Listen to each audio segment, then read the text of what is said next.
Saudara-saudaraku, rakyat Jawa Tengah, pada pemilihan kepala daerah yang akan datang di Jawa Tengah, saya mohon dengan sangat, berilah suaramu kepada Jenderal Ahmad Lutfi dan Gus Taj Yassin Maimun.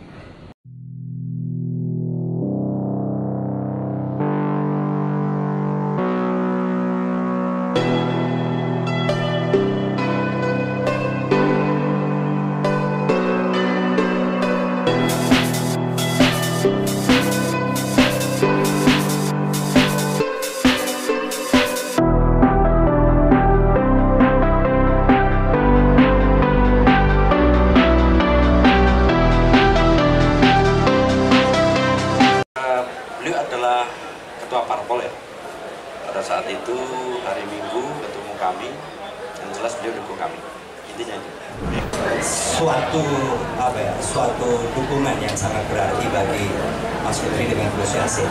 Tapi kami juga sebetulnya kalau misalnya kami bisa menyuarakan, kami juga ingin didukung juga. Tidak ada aturan yang melarang Prabowo mengampanyekan kepala daerah asalkan tidak menyalahgunakan fasilitas jabatan. Dukungan, semua kan boleh-boleh saja ya, minta dukungan. Namanya tamu nggak mungkin nggak diterima ya. Misalnya setiap calon ini mungkin mencari hal yang bisa mendongkrak elektoral.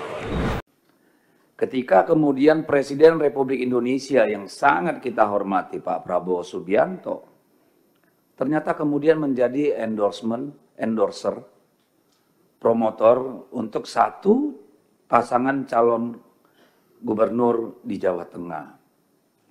Istana mengatakan tidak ada larangan presiden kampanye. Oh iya, betul.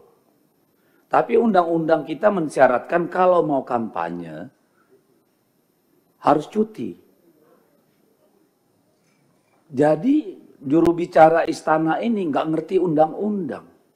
Beda dengan apa yang disampaikan oleh Saudara Dedi.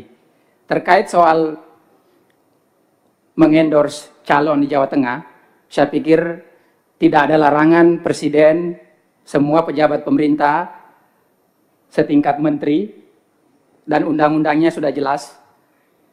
Pasal 299 ayat 1, bahwa presiden, wakil presiden juga tidak diharamkan atau diperbolehkan berkampanye selama tidak melanggar undang-undang. Nah, sebenarnya undang-undangnya sudah diatur.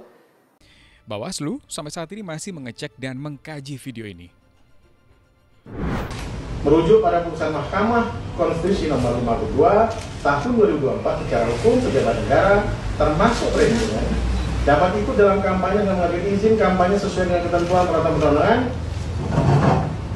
dan kemudian harus memiliki ketentuan A. Tidak menggunakan fasilitas dalam jabatannya kecuali fasilitas pengamanan bagi pejabat negara sebagaimana diatur dalam ketentuan peraturan perundang-undangan. Dan kemudian B. Menjalani cuti di luar tanggungan negara. Beranjak dari ketentuan tersebut, Bawaslu RI akan menelusuri peristiwa yang terjadi untuk memastikan apakah terdapat dugaan pelanggaran pemilihan atau tidak dalam pleno yang dilakukan oleh Bawaslu RI sesuai dengan hasil dari tim penelusuran yang dibentuk oleh Bawaslu Republik Indonesia. Ketika presiden itu terpilih, begitu ya, maka seharusnya Prabowo sudah menjadi milik bangsa, bukan lagi milik satu kelompok, terlebih juga milik partai politik. Meskipun tidak bisa kita nafikan juga bahwa memang benar Prabowo adalah bagian dari Gerindra, bahkan ketua umum partai Gerindra. Kalau kemudian ada klaim Prabowo Subianto menyatakan itu sebagai ketua umum partai politik, sementara dia adalah menjabat sebagai kepala negara, bukan tidak mungkin semestinya bisa mengutus misalnya adalah wakil ketua umum partai politik.